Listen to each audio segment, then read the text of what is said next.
মাত্র ৬ মিনিটে এমনি স্পঞ্জের মতো ধোকলা বাড়িতে থাকা উপকরণ দিয়ে খুব সহজেই বানিয়ে ফেলতে পারবেন।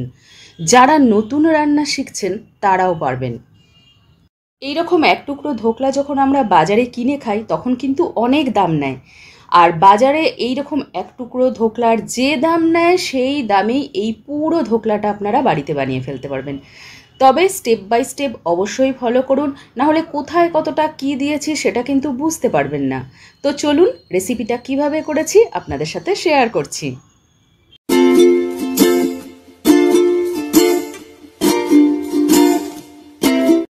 নমস্কার, ওয়েলকাম টু মাই চ্যানেল। আশা করছি আপনারা সবাই খুব ভালো আছেন, সুস্থ আছেন। ধোকলা বানানোর জন্য মাইক্রোওয়েভ ওভেনে রান্না করা যায় এইরকম একটা ফ্ল্যাট জায়গা নিয়েছি। ফ্ল্যাট জায়গায় ধোকলা খুব ভালো হবে। আর সাদা তেল নিয়েছি 2 চামচ, এই তেলেই ধোকলা কমপ্লিট হয়ে যাবে। অল্প একটুখানি তেল নিয়ে পুরো এই বাসনটার গায়ে লাগিয়ে দিলাম ভিতর দিকে। মাইক্রোওয়েভ ওভেনে করছি কিন্তু দেখিয়ে দিচ্ছি, বলে দিচ্ছি গ্যাসেও কিভাবে সম্ভব। একটা কড়াইয়ের মধ্যে জল নিয়েছি আর বাটি ভর্তি জল ওর মধ্যে বসিয়ে দিলাম। ভিতরে জল থাকলে কি হবে, বাটিটা নড়বে না। ছড়ানো একটা যে কোনো প্লেট নিতে হবে বা বাটি নিতে হবে এইরকম, আর ভিতর দিকে সাদা তেল ভালো করে মাখিয়ে দিতে হবে।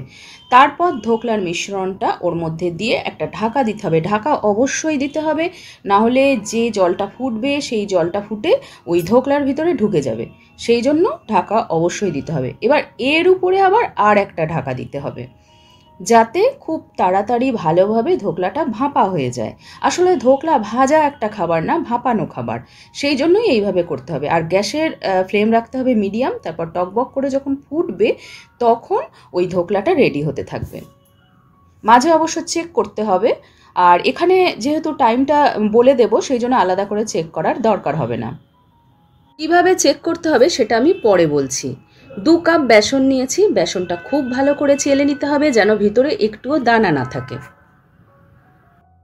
এখানে ধোকলাটা আমি 2 কাপ বেসনের মতো পরিমাপে সব কিছু বলে দিচ্ছি।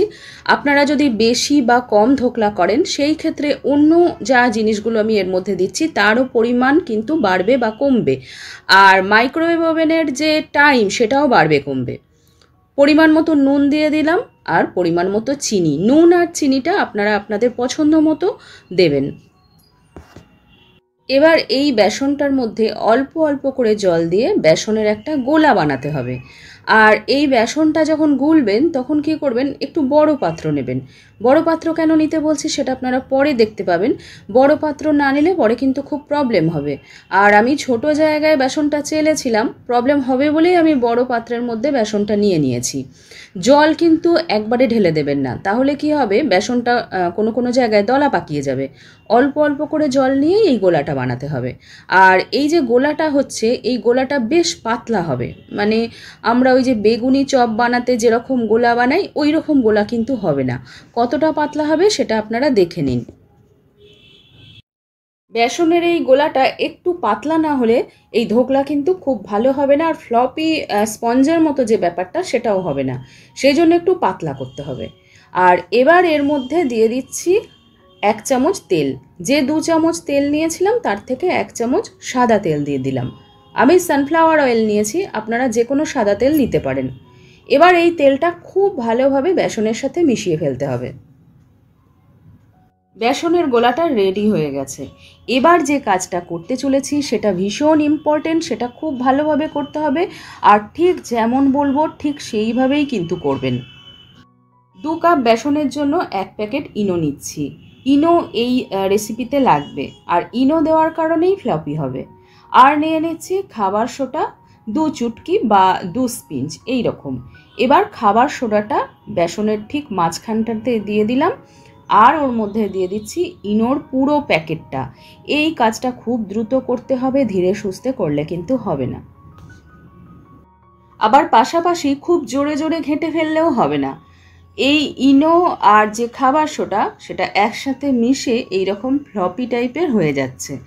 এই যে ব্যাপারটা, এই কারণেই কিন্তু ধোকলাটা খুব ভালো হবে, সফট হবে, স্পঞ্জের মতো হবে। এটা খুব কেয়ারফুলি করতে হবে, আর ঠিক যেভাবে বললাম সেইভাবেই করতে হবে। এবার এটা খুব তাড়াতাড়ি যে পাত্রে তেল লাগিয়ে রেখেছিলাম সেই পাত্রের মধ্যে ঢেলে ফেলতে হবে। আর যারা গ্যাসে করবেন তারাও গ্যাসে করার জন্য যে পাত্রটা রেডি রেখেছেন তার মধ্যে এইরকমভাবে ঢেলে ফেলুন। এইভাবে বেসনের গোলাটা রেডি করার পরে সাথে সাথেই কিন্তু হয় মাইক্রোওয়েভ ওভেনে বা গ্যাসে এটা সেট করতে দিতে হবে। এরকম ফ্লপি হওয়ার পরে যদি এটাকে রেখে দেওয়া হয়, সাথে সাথে রান্না করতে না নেওয়া হয়, তাহলে কিন্তু এই ফ্লপি ব্যাপারটা নষ্ট হয়ে যাবে। সেই জন্য এই কাজটা খুব তাড়াতাড়ি করতে হবে, সব কিছু রেডি রাখতে হবে। বেসনের গোলাটা এরকম ট্যাপ ট্যাপ করে চারিদিকে একটু ছড়িয়ে দিতে হবে, সব জায়গা যেন সমানভাবে বেসনের গোলাটা ছড়িয়ে পড়ে। যে পাত্রে করা হবে সেই পাত্রটা একটু খালি থাকার দরকার, কেননা এটা একটু ফুলবে। মাইক্রোওয়েভ ওভেনে মাইক্রো মোডে হাই পাওয়ারে দিয়ে দিচ্ছি 6 মিনিট। 6 মিনিটে রেডি হয়ে যাবে। এটা হতে থাক, ততক্ষণ অন্য কাজগুলো করতে থাকি।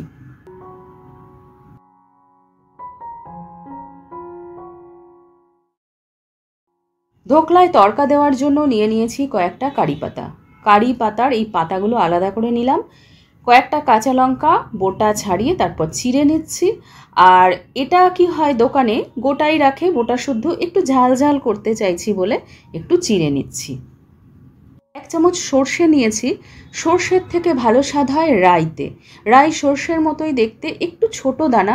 যদি রাই পান তাহলে অবশ্যই রাই নিন। রাই নেই বলে আমি একটু সর্ষেই দিচ্ছি। আর যে তেলটুকু বাকি ছিল সেই তেলটুকু লাগবে।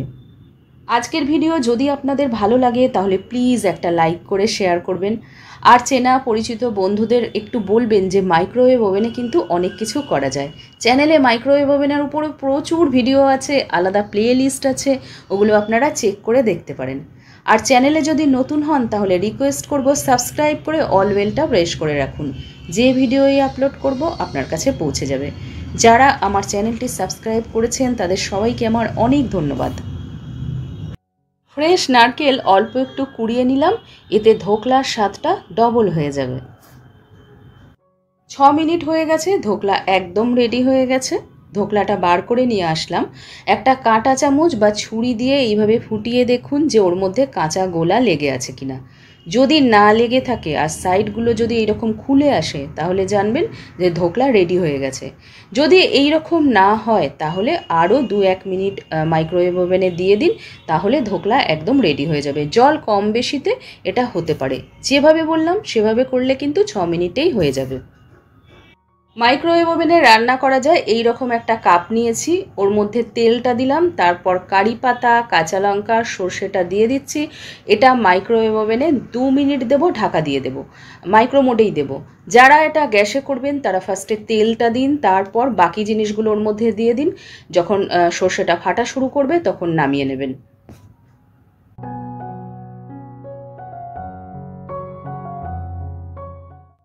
চাটনির জন্য অল্প একটুখানি তেঁতুল গরম জলে ভিজিয়ে রেখে তারপর চটকে নিয়ে সমস্ত রসটা ছেঁকে নিন। ছেঁকে নেওয়ার পরে এইরকম একটা বাটির মধ্যে রেখে পরিমাণ মতো নুন দিন আর গুড় দিন। গুড় দিলে স্বাদ ভালো হবে। যদি গুড় না থাকে তাহলে চিনি দেবেন, চাইলে একটু লঙ্কা গুঁড়ো দেবেন। তারপর মাইক্রোওয়েভ ওভেনে মাইক্রো মোডে হাই পাওয়ারে দেবেন 1 মিনিট। চাটনি একদম রেডি হয়ে যাবে। এটা আপনারা ফ্রিজে রেখে দিতে পারেন 15 দিন পর্যন্ত।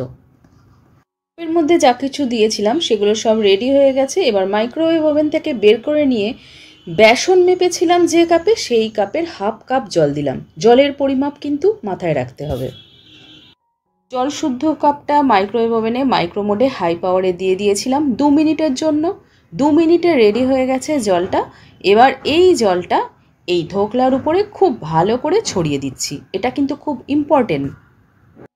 গরম জলটাই ধোকলার উপর খুব ভালো করে ছড়িয়ে দিচ্ছি। আর এই জলটা টেনে নিয়ে এই ধোকলাটা একদম সফট হয়ে যাবে। ঠান্ডা করে নয়, গরম জলই দেবেন। এই যে জলটা, এটা এই ধোকলাটা টেনে নিতে মোটামুটি 10-15 মিনিট লাগবে। উপর থেকে ফ্রেশ যে নারকেল কুড়িয়েছিলাম সেটাও ছড়িয়ে দিচ্ছি। দেখলেন তো বাড়ির উপকরণ দিয়ে কত তাড়াতাড়ি, কত সস্তায় বাড়িতেই ধোকলা বানানো গেল। আর চাটনিটা একদম দোকানের মতো হয়েছে। আপনারা যারা ধোকলা খেতে ভালোবাসেন তারা অবশ্যই বাড়িতে এইভাবে ধোকলা একবার অন্তত বানিয়ে খান। আমাকে কিন্তু কমেন্ট করে জানাবেন যে কেমন লাগলো খেতে। আপনাদের কমেন্টের আশায় থাকলাম। এভাবে ধোকলা বানানোর জন্য সমস্ত উপকরণ আগে থেকে রেডি রাখতে পারেন। শুধু ইনো আর খাবার সোডাটা যখন ধোকলাটা বানাবেন ঠিক তখনই দেবেন। ধোকলাটা যখন সমস্ত জলটা খুব ভালোভাবে টেনে নিয়েছে তারপরেই কাটছি, আগে কাটলে কিন্তু ঠিকঠাক কাটা হবে না।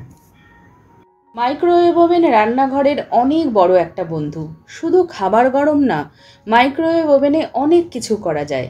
আমার চ্যানেলে মাইক্রোওয়েভ ওভেনের আলাদা একটা প্লে লিস্ট আছে, ওখানে আপনারা মাইক্রোওয়েভ ওভেনের ব্যাপারে প্রচুর আইডিয়া পেয়ে যাবেন, প্রচুর টিপস পাবেন।